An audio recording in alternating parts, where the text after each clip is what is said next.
Okay, this is an unpopular opinion, but I'm going to say it anyway. One of the problems with thought wave reading technology, so like telepathic technology, like okay, let's say AI in the future could be used to read your thought. In the future, could be used to read your thoughts, right? Suppose that is the case, and that this is helpful. This is very helpful for preventing serious crime and serious harm from being done. However, there's also one of the concerns of privacy, which comes down to if a person wanted to run thought experiments to kind of work through their own psyche, it would become monitored.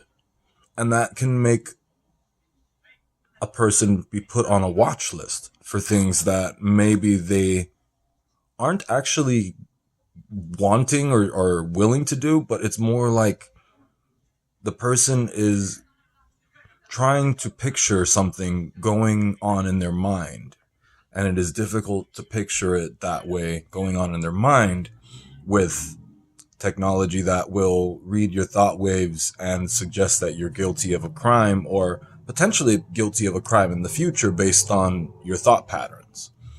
This is something I'm particularly concerned about because I enjoy doing a lot of thought experiments myself.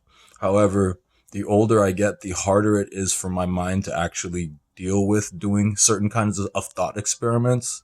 So I've become more sensitive as I got older. So I don't really have to worry so much about AI myself because I'm already kind of sensitive now. And most of my thought experiments are from when I was much younger and careless and didn't have a full picture understanding of the world, right?